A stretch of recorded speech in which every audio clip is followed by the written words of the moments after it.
Welcome to Plus One Forward, the podcast powered by the Apocalypse, where we talk about tabletop role-playing games using or inspired by the Apocalypse engine. I'm your MC Rich, and I'm joined by my guests, Michael Sands of Generic Games, and Steve Hickey with Steve Hickey Games. Hey, Michael. Hi, Richard. And hey, Steve. Welcome to the show, guys. Hey, it's great to be here, Rich. Yeah, thank you for inviting us along. Now, Michael's a return guest, but Steve's a newbie, so let's start off with the two questions that we asked. Steve, as a first-time guest, you get to go first. Tell us how long you've been playing Powered by the Apocalypse games, and what was your gateway? My gateway is exactly the same as Mike's.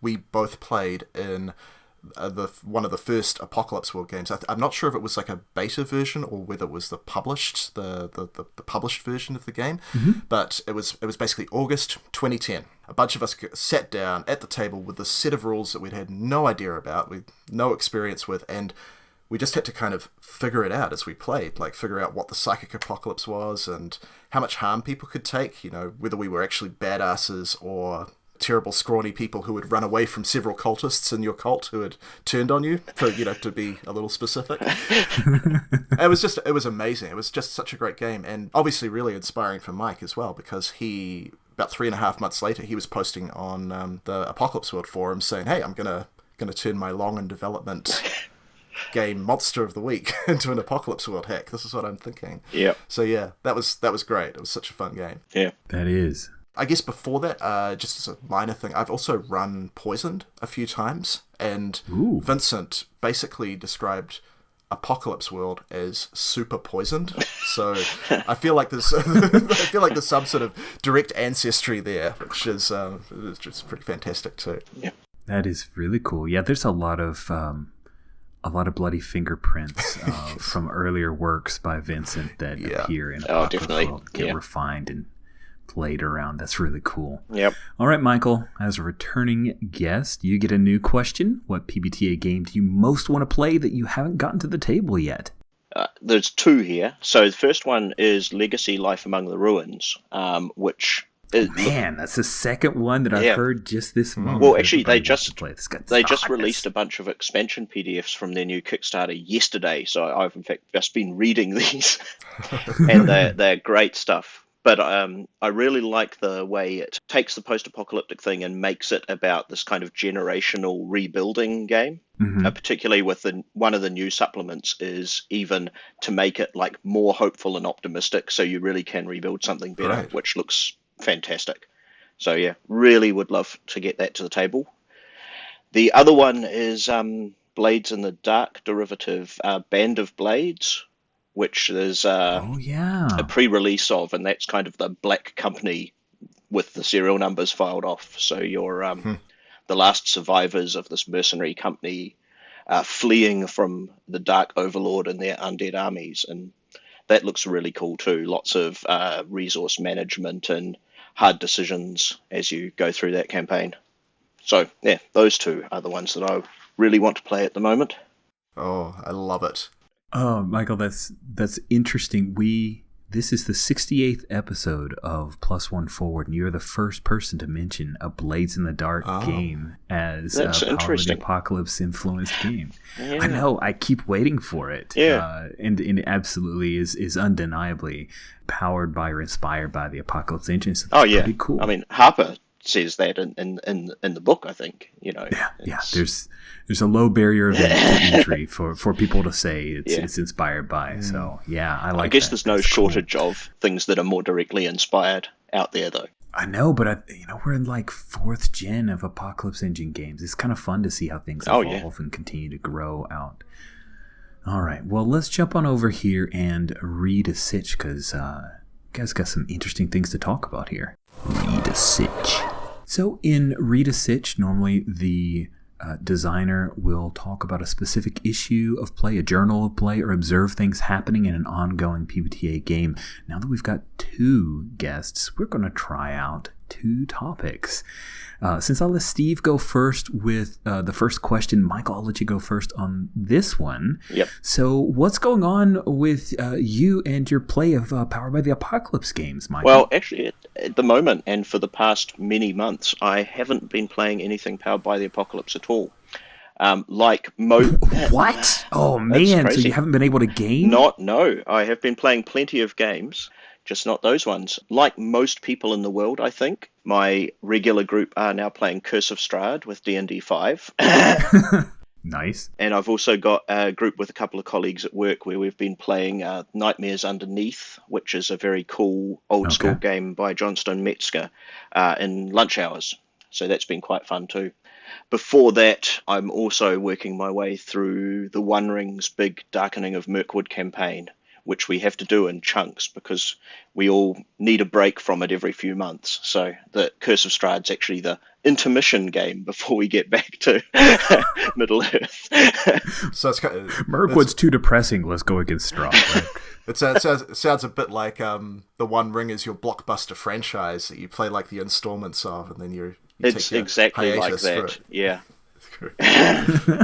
Nice. I think we're still only like slightly more than halfway through, and I think we've been playing it about 4 years all up from when we started playing that game.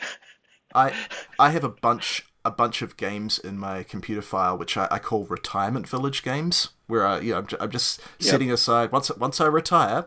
Hopefully I'll have like 12, 15 years where I can just get together with a bunch of like-minded people and play the Great Pendragon campaign. I knew it!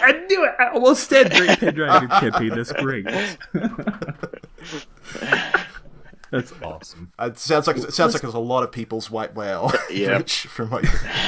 Sure enough. So Michael, let's bring it back. So you mentioned maybe there's some thoughts you have about comparing and contrasting those games versus PBTA. What are your thoughts? Yeah, well, it's been quite especially playing D&D with a pre-written adventure, it's been quite a change from that play to find out thing of the Power by the Apocalypse. Mm-hmm. My default really is I'll just come to the table with a situation, let the player characters do whatever they want without any particular idea about what's going to happen. So playing through Curse of Strahd is pretty different. It's not quite a sort of railroaded thing where it's this scene then that scene. And one of the things I like about the adventure is it just kind of lays out the whole landscape, and it's up to them to kind of wander around and find out what they're interested in exploring. But it's still quite a different set of sort of prep, which I must say I'm not fully a fan of, partly but just because there's so much stuff you need to keep track of in D&D 5. Monster of the Week fans will know that monsters in that game are pretty simple. You don't have to write up too much about them, but keeping track of all the different powers and abilities and stats of D&D monsters is, a bit much for my brain, I think. So, Michael, correct me if I'm wrong, it's been a little bit, but if I recall, in Dungeons & Dragons, the MC is called a DM, and they actually roll dice? That's correct, yeah. Oh, so much overhead. Yeah, you've got to do all these sorts of things that I'd become unused to, yeah. That said, it's still good fun, so that's the important thing. Just trying to think if there's anything else I want to say, but no, it's really just that contrast between the play to find out and the kind of open sandbox, explore and see what's there sort of thing. We mentioned Forbidden Lands as well earlier, which it's by Fria Ligan, the Swedish company, and it's also a kind of D&D style game where your adventurer is exploring and looking for things. But they've also set it up so there's a whole landscape full of stuff you don't know about, and you go in and see what you find, which has that same kind of sandboxy thing, which I've been quite enjoying. And again, it just feels a bit different to what I'm used to. Well, I just wanted to kind of add on to what Mike was saying about comparing and contrasting, like the different game styles. But because I haven't been playing much Powered by the Apocalypse recently either, but I've been playing a fair bit of like freeform LARPs and sort of less games that are a bit more like structured scenes, I guess. So Silver and White by Jackson Tegu is an example of that, where you play a whole bunch of teenagers in a house on Friday night you've snuck into a house and you found a dead body there, and there's a magic portal in the basement. And I've been really noticing a difference between highly edited or aggressively scene-framed games, which I think Powered by the Apocalypse games fall into, and what I call Steadicam gaming, where you're basically following behind the shoulder of a character in real time, having the conversations and not really cutting away. You're looking at each moment. It's more a sort of a more indie film kind of style of gaming. And I guess what I've really noticed about what Powered by the Apocalypse adds is that those kind of MC moves and the ability for players to either, put in their own moves, the basic moves, their playbook moves, or for moves to kind of snowball as the results of rolls, they really add this cool, unpredictable texture to a game. So in a Steadicam game, you're basically mining each moment for drama and pathos and revealing relationships and textures about the characters. And I love that. And I also just really kind of appreciate the difference with Powered by the Apocalypse. We, almost every 3 or 4 minutes, 2 or 3 minutes, you are getting something that's spinning the story off in a slightly different direction. Like how Avery Alder kind of talks in Monster Hearts about keeping the story feral. I can really feel that with Powered by the Apocalypse. So yeah, I just wanted to add that as a kind of another compare and contrast to Mike's thoughts. Yeah, that actually reminded me too of the resolution in D&D 2, of course, is much more limited and doesn't push you in that way, because it's very much a roll the dice, did you succeed or not? And given my instincts, even before Powered by the Apocalypse, this was kind of a thing I would like to do. I have been making an effort to ensure those fail rolls still lead somewhere, not just oh well, try again. That's important. That's incredibly boring to play. Can be. Mike, have you also taken something that I've found in Powered by the Apocalypse games where you try and make the character competent? Like the failure doesn't mean they didn't. Quite often, they screwed it. Yeah, no, I've been doing things like listening at doors failures don't mean you didn't hear, but something else happens to push the story along, or you hear something you didn't want to hear, that sort of thing. Yeah. Yeah, correct. Excellent. So, Michael, are there any things from running and playing D&D and Forbidden Lands, The Wandering, Nightmares Underneath, that as you come back to running a Powered by the Apocalypse game, those aspects of the more conventional or traditional style games that you'd bring back to Powered by the Apocalypse? Any aspects of that have enriched your play? Yeah, I think the way these games are handling that kind of pre-built landscape or for the game, where there's things to explore and find that the players and characters aren't aware of, I think that's a nice thing to have, and it adds a kind of texture to the world, which if you're making everything up as you go along can be a bit thinner, if that makes sense. So I kind of feel like that idea of populating at least some of the world beforehand, so there's things out there to be discovered, is probably a good thing that most games could use. Yeah, and I think I'll certainly bring it back if I come to play something like Apocalypse World again, or Legacy, or anything like that. Cool. And then to you, Steve, from the freeform games that you've been playing, are there any aspects of that play that you would want to bring back to a Powered by the Apocalypse table? I really love taking time with scenes, and I think that's the key. It's kind of, I tend to try and act as a creative editor for the group when I'm emceeing, so I'm very trying to attune myself to how long a group wants to focus on a particular scene or a particular relationship dynamic, and not be afraid to edit. But what I've discovered is sometimes the real meat of a scene comes after your instinct to cut. Like, you kind of have to push into a slightly uncomfortable space to actually reveal a truth. And sometimes, in Powered by the Apocalypse games, moves can totally provoke that. Like, Bite Me and Monster Hearts are great at kind of like having moves that kind of engineer, you kind of reveal something about yourself. But yeah, there are other games. I think going back to some of Monster of the Week's sort of ancestors, like TV ancestors, like Buffy and Supernatural, those shows really do benefit sometimes from just watching some of your main characters in a room being silent with each other as they try and figure out how to like really articulate their emotional damage. So yeah, that's what I would probably try and bring back from that. That is really cool. Well, It's been great. Thank you guys so much for talking with me about this. Why don't we go ahead and jump on over here, because we've got something to open our brains to that almost sounds like a more traditional game setup for Powered by the Apocalypse, maybe. Open your brain. All right, in Open Your Brain, we talk about the game du jour, the reason for this episode existing, which is going to be Monster of the Week, Tome of Mysteries. This is exciting, Michael and Steve, because I have never had would you call Tome of Mysteries a supplement? I want to make sure that I'm not terming. Yeah. Okay. Yeah, that's what I'd call it.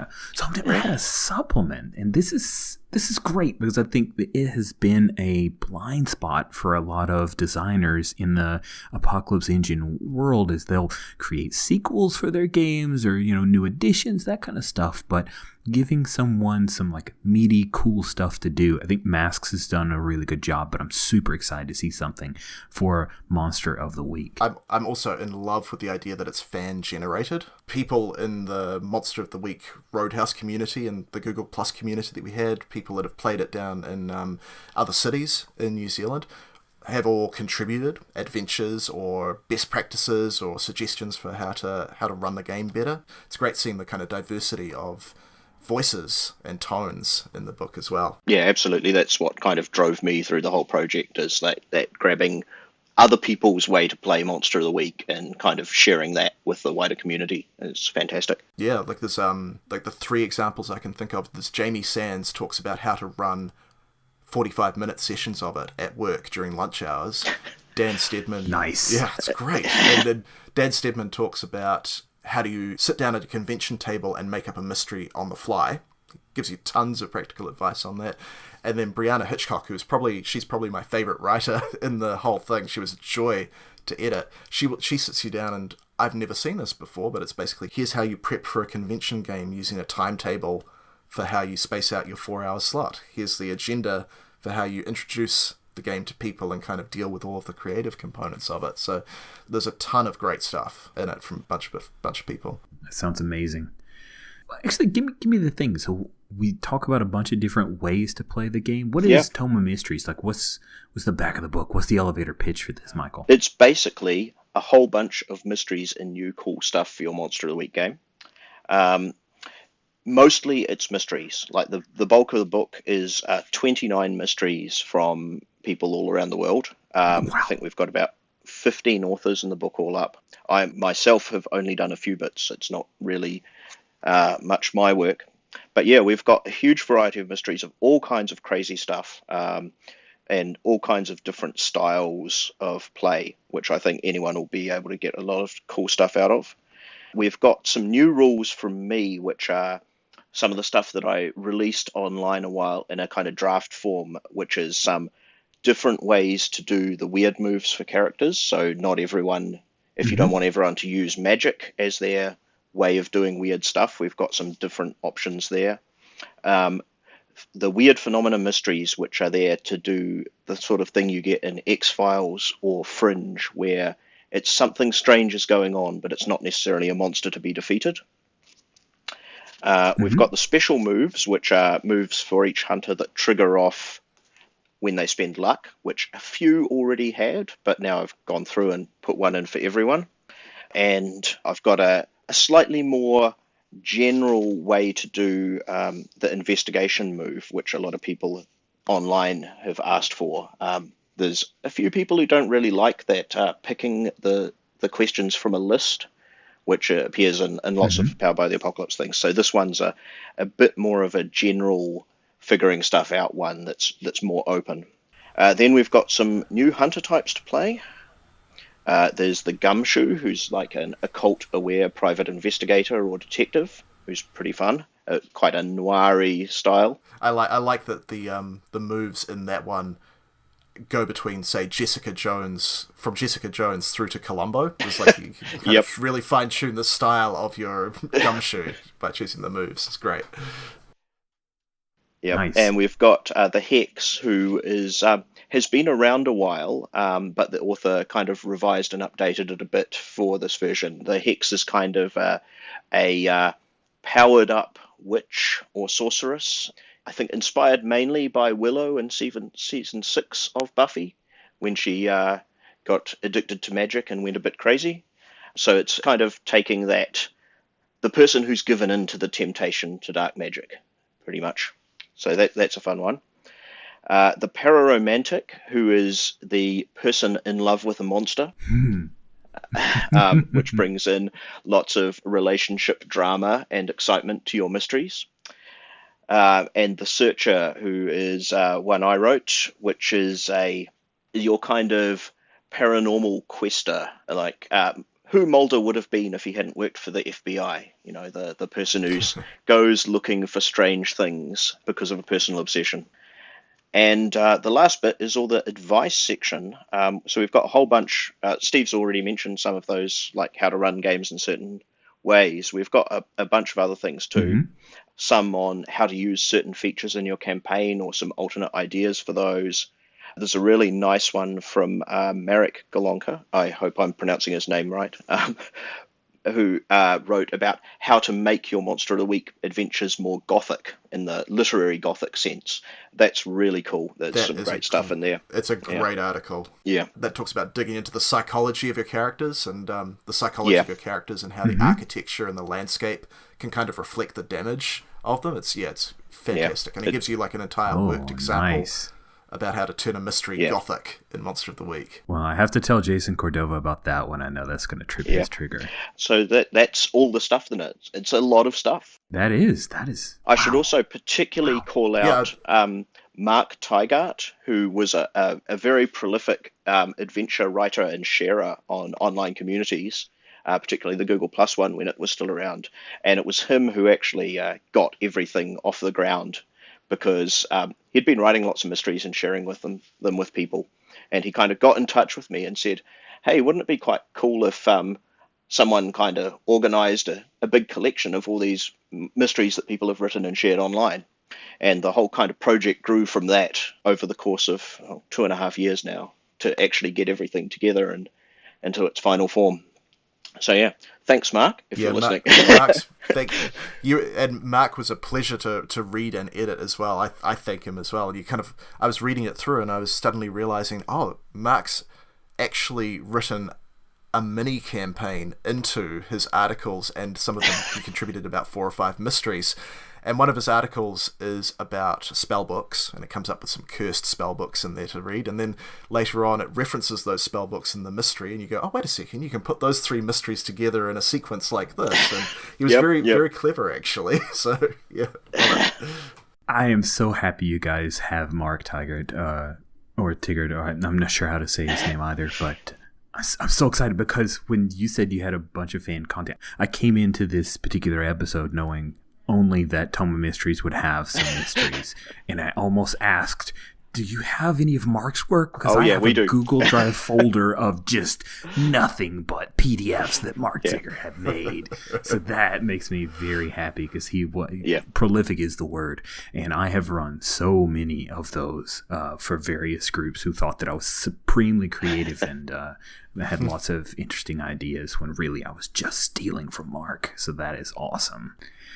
With 29 mysteries and all kinds of tips and tricks on running the game, I got to know, what is your favorite move from Tome Mysteries and why? Shall I go first? Yeah. Mine is one from a mystery in here. Now, there might be a little bit of spoilerage here, I'm afraid. It's another one from Marek Golonka. It's called The Curse Speech is the name of the mystery. Oh, my God, that's a great, great mystery. I love it. Yeah. The move in there that I love is the curse speech itself is this like infectious magical language. So if any of the hunters hear someone casting a spell with it, they can get infected with it.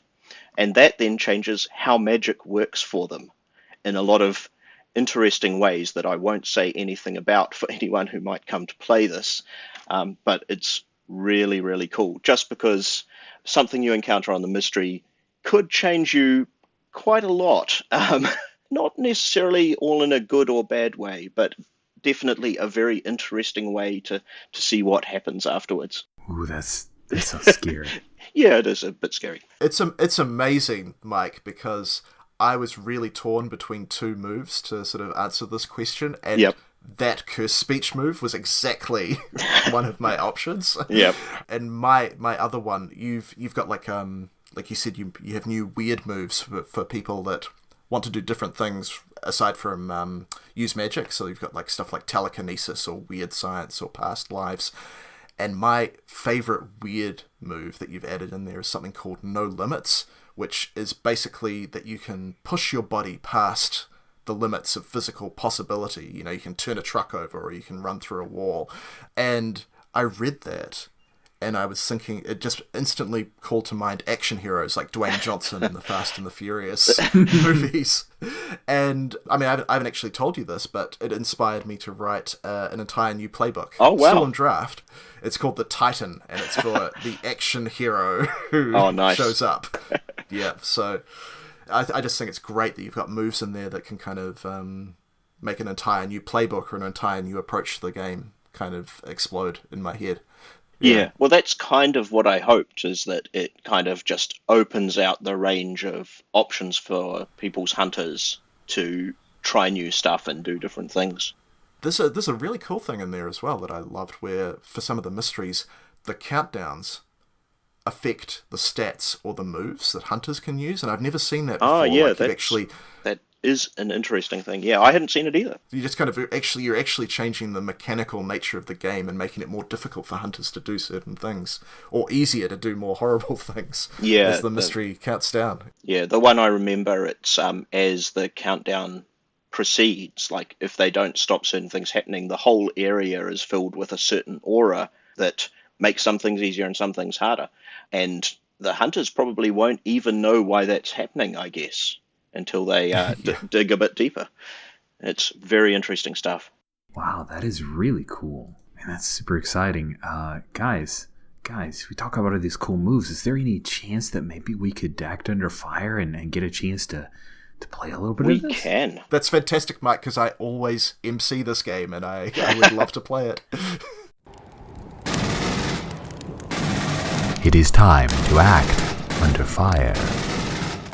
In fact, I'll get one of Mark's adventures for you, which I've got ready, which I think will be a nice one for this sort of situation. Do we want to go through the characters first, Rich? So I'm playing Plussy, the signature character in a lot of these AP games. And when you guys asked what Hunter playbook, I couldn't not go with The Chosen. There's just something about The Chosen. It's a classic. Yeah, it's good stuff. I think I love the big entrance. That is one of my favorite moves. It's just the best. And we talked about taking one of the alternate weird moves. You want to go with the past lives move? I do. Yeah, so that allows Plussy, your chosen, to channel their previous incarnations to discover something about the current mystery, which I'm sure won't go badly in any way. Steve, how about you? I haven't chatted with you about this, Rich, but I'm wondering whether I could play like your kid sister, perhaps. Josie the Flake. Josie the Flake is now Plussy's kid sister and forever will be imperiled in future AP sessions. Fantastic. I really love the Flake. I love that kind of Wall of Crazy vibe to sort of pattern recognition and trying to figure out where everything fits in together. And I was looking at the weird moves, and I thought that weird science would be quite cool to see if excellent if that will help draw out some of the mystery aspects from the new Tome of Mysteries. I think it might. So yeah, weird science is basically if you create or adapt a device to analyze or deal with strangeness. So let's see how that works. Yep.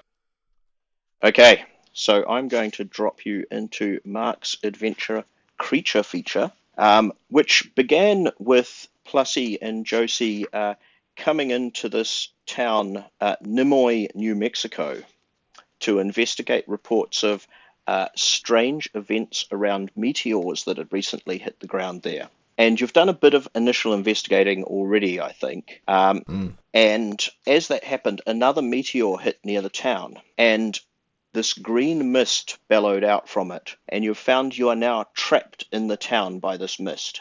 You can't, if you try and leave through it, you just get turned around and come back. So I think you've retired to the diner in the middle of the town to discuss what to do next. Yeah, well, absolutely. I mean, obviously, the first thing that Josie, I'd like to do is just contact all of my friends online and figure out if we can crowdsource a solution to this. I'm sure that will work. Oh, it's quite strange. Your phone connection appears to be dead for some reason. There were a few bars earlier. I mean, it's a small town, but there was some coverage. But it seems not anymore. Okay, great. Well, I guess you're going to have to give up on Instagram there, Josie. I actually have to do some real work here. You can see a really panicked eyes poking out from beneath my hoodie. Now, this diner looks like it pretty much has been preserved unchanged from the 1950s. There is like an old wired payphone at the counter, but that's pretty much all the technology in here. Oh, and a jukebox, of course. Oh, thank God. What's the tone of the other people in the diner? Are they panicked? Are they sort of aware that they can't leave town yet? It doesn't seem that way. Most of the people here appear to be locals, so maybe they don't know yet. The manager, she seemed pretty chatty earlier when you ordered, but she didn't have anything to say about the mist yet, except commenting that the weather was pretty strange. Right. I'm gonna look at Plussy. Get a piece of pie, Josie. I need to go wash my hands. I'll be right back. All right. I'll walk up to the counter and I'm going to take my big, suspiciously huge black duffel bag filled with clanking mechanical parts. Yep. Up with me. Order some pie. Which kind of pie would you like? Well, I'd like apple pie, but really that's fuel for what I'm about to do, which is probably try and build some sort of EM reader to try and figure out whether there's a gas or what the source of the obstruction is that is around town. How does the pie help you build the device? Sugar is fuel. I see. Fuel. So it's going to be like an Apple powered device. Okay. Yeah, give me those cognitive peaks that I need. Right. Okay. So you want to build a detector? Yep. Okay. So we know it's going to be Apple Pie powered. Well, yeah. Or you're going to be Apple Pie powered. All right. So it says here in Weird Science, and actually I feel like we should cut to Plussy as well, but I'll just say it says here, when you create or adapt a device to analyze or deal with strangeness, say what it will do and roll plus weird, and then that will tell you how many requirements you have to pick. So why don't we do that, and then we'll go and see what Plussy's doing. Fantastic. Well, my weird is +1. Nice. I like +1s. Yeah. So why don't you get ready to roll that as we cut into the diner's men's restroom. I'm imagining it's one of those with like one toilet and then a sink and mirror. Plus he comes in, washes his hands, looks in the mirror at the ancient, instead of actual paper towels, it's one of those where it's a cloth towel that's like one long roll and it's kind of dingy brown, definitely. And doesn't want to use that, so he does the old wipe his hands on the jeans trick as he's looking at himself, and then he says, "Hey, Minus, you ever run into any weird weather stuff?" He's calling upon one of his ancestors, one of his past lives. Oh, cool. Okay. Is that something we've seen you do in the TV show before? Or is this... Of course, yeah. And we have another actor who like stands in the mirror reflection, right? Wow, great. That is Plussy's ancestor. Well, Plussy, roll plus weird. Okay, I've got a weird +1. Oh my goodness, I'm glad I do, because I rolled a 6 + 1 is a 7. Now, this past life, you've met them before, yeah? I have. Where are they from? Where and when? I think that Minus is from the 40s, and he's actually from California. Oh, so, okay. That's interesting. Okay, so on a 7, that past life has a little experience with it. You may ask me one of these past lives questions. Now, you don't have them in front of you, do you? I do not. Okay, so you can ask, what did Minus discover about these weather effects? How did Minus deal with the weather effects? What important hidden secret could they show you? What did they learn too late to help them? Or what would they advise you to do? Wow, those questions are very dark. I'm a pretty direct kind of guy. So Minus, how'd you deal with this? you've got to find the source. There'll be a central portal. That's where this is coming from. All right. New weather pattern. There's a portal. Okay. At that point, like they've got one of those frosted windows on the men's room. It's kind of the louvered one, which can kind of open a little bit, so you can just almost see what's outside. There's like a big thumping sound, and a large shadow kind of moves past it. It's kind of moving in a strange way too, almost a like jump or fly kind of thing, but it's big and it makes a big noise when it lands.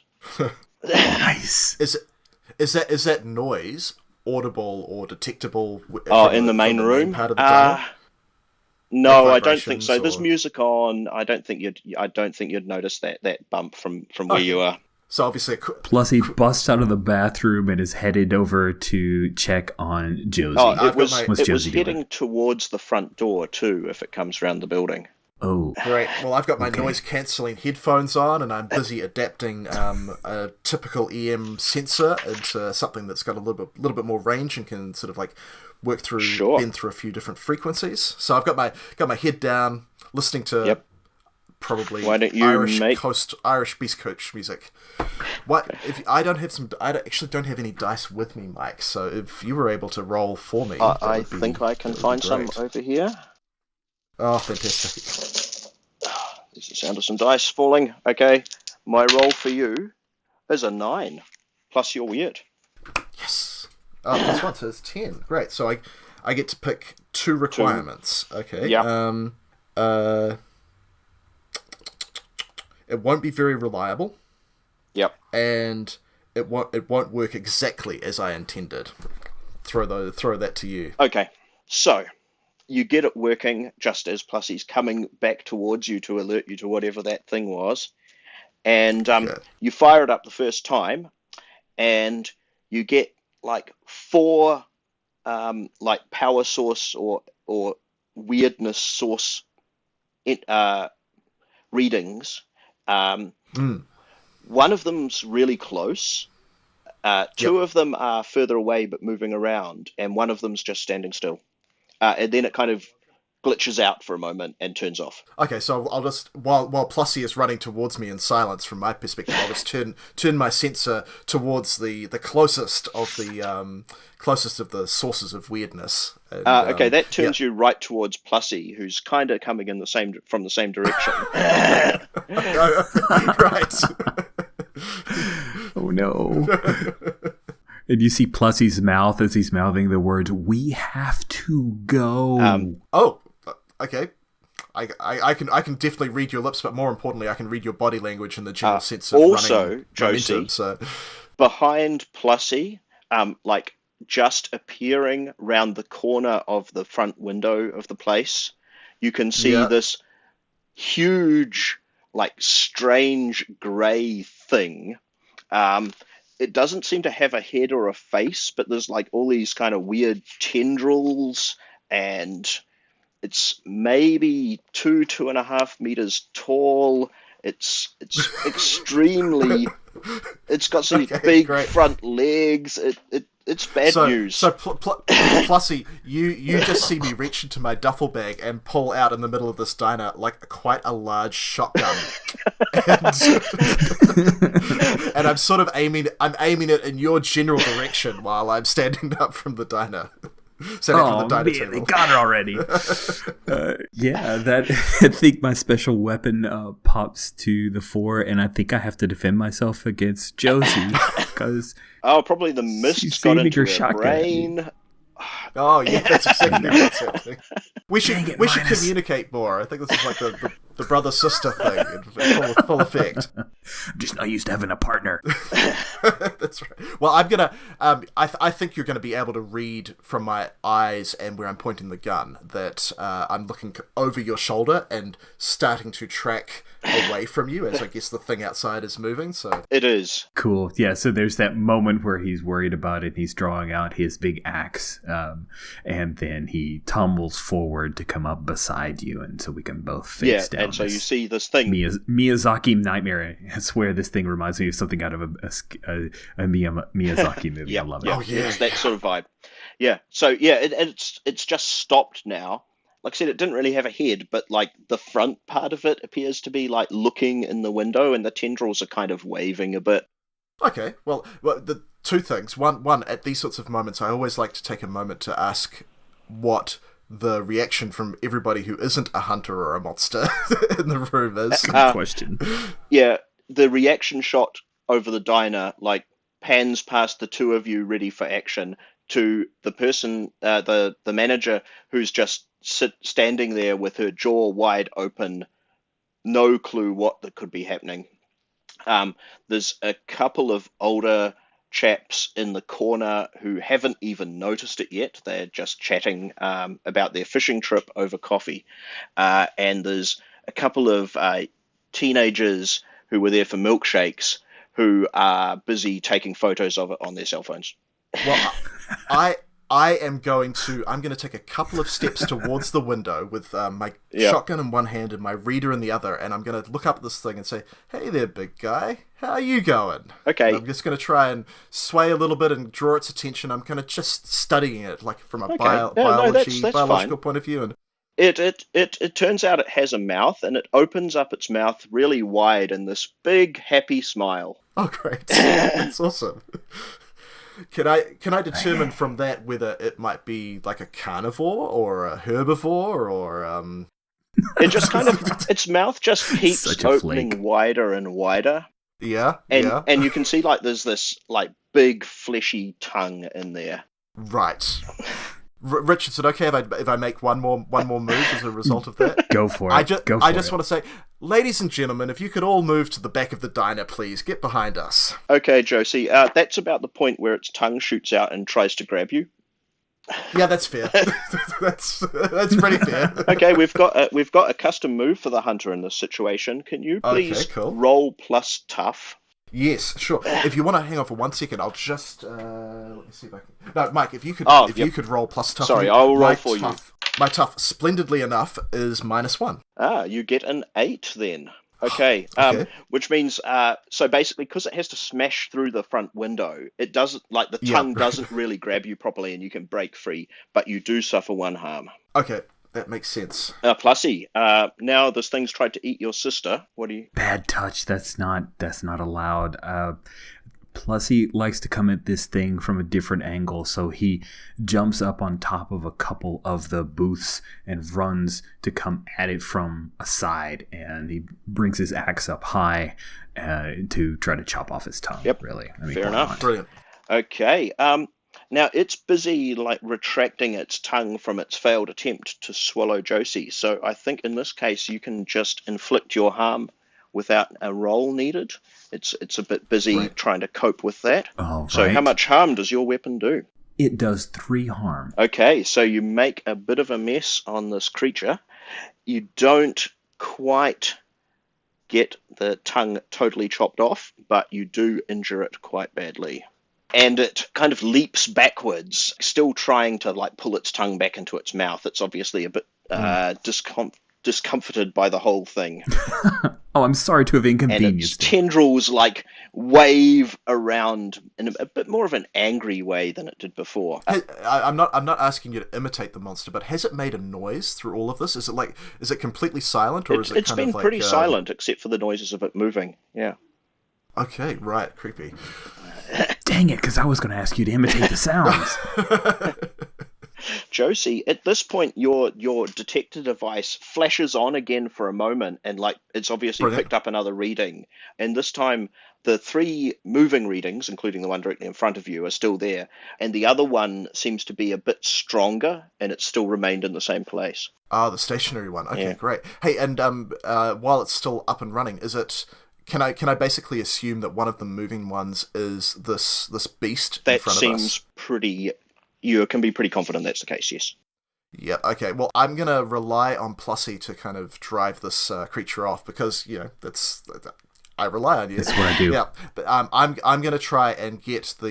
you mentioned 2 guys who hadn't really noticed anything yet. I'm going to try and grab them and push them, probably with my shotgun, towards the back of the diner into a more sort of secure area. I feel like an authoritative shotgun-wielding helper and a monster out the front will get them moving very quickly. Fantastic. Are you going to grab those kids too? Oh, yeah, absolutely. So I think what I'll do is I'll just yell at the two guys, because I'll rely on them to keep their stuff together. But yeah, I'll grab the kids and drag them. Plus he yells back, Josie, we gotta find some kind of portal to stop all this. I actually have an idea about that. Oh, great. And I'll hold up the device and say, apple pie, science, hit it! Yeah, so Plussy will grab one of the shakes that have been left on the counter. Yep. As he takes a quick drink from it, and then will face off this spirited away creature here and try to hack it into bits. Sure. We can leave it with Plussy about to face off the creature while Josie begins to work on her plan. Yes, yep. And I just want to point out that the milkshake does have a bendy straw. Of course it does. All right. Well, Steve, I hope that your chance to get to play Monster of the Week was worth it. I really enjoyed Josie the great. Flake. So satisfied. So good. And Plussy having a sidekick was a pretty momentous occasion. So. Oh, great. Please, I could add to the mythos. I hope to see her again in some later episodes. Me too. That was fantastic. Well, guys, so Monster of the Week, Tome of Mysteries, is that available now, or when is it coming out? It's coming out on the 13th of May, and I guess the PDF general release will be on the 13th of May too for everyone around the rest of the world. Cool. Well, Steve, thank you so much for coming on Plus One Forward. Thank you so much, Rich. It's been great.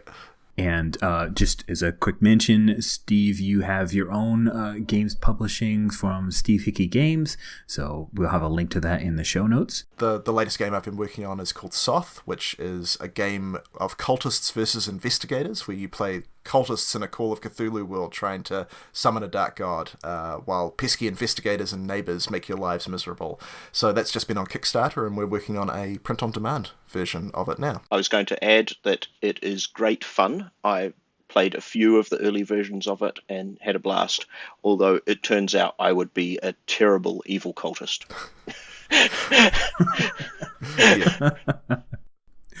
Well, that's fantastic, Steve. Actually, I know that Soth has gotten a mention or two on the Gauntlet Prime podcast, so exciting to have you on the show, and we will have a link to that in the show notes. And then, as always, Michael, it is great to have you back again. Thank you so much for coming back on Plus One Forward. Oh, thanks for having me back, Richard. It was great to be here. Plus One Forward is a production of the Gauntlet community, Richard Rogers and Rach Shelkey. You can find us at gauntlet-rpg.com or follow us on Twitter at @+1FWD. If you would like to support our show, visit our Patreon site at patreon.com/gauntlet. The games mentioned on this show use the Apocalypse engine, which is a creation of Vincent and Magay Baker. The music for Plus One Forward is from the Savage Aural Hotbed CD Gomi Daiko. The songs used are Gomi Daiko, Metal Version, and Drowning Attitude. You can find more amazing tunes by Savage Aural Hotbed on their website, www.savageauralhotbed.com.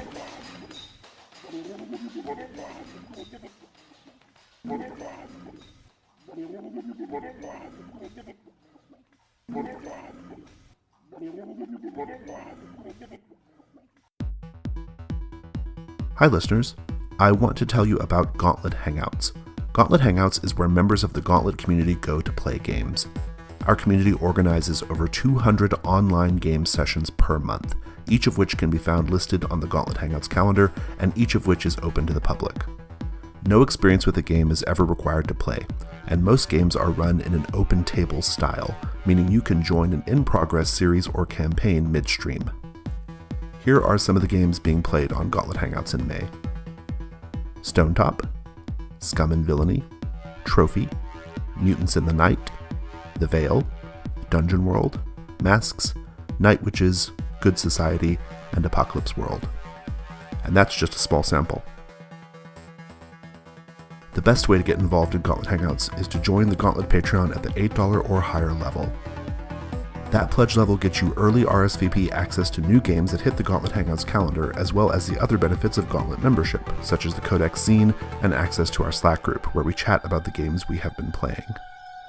The $8 Patreon tier has limited spots available, but new spots are opened every month on the 15th. So come get involved with the most passionate indie gamers around and experience our legendary Gauntlet play culture for yourself. You can learn more about Gauntlet Hangouts on our website, www.gauntlet-rpg.com, and you can grab an $8 Patreon spot at patreon.com/gauntlet. Thanks.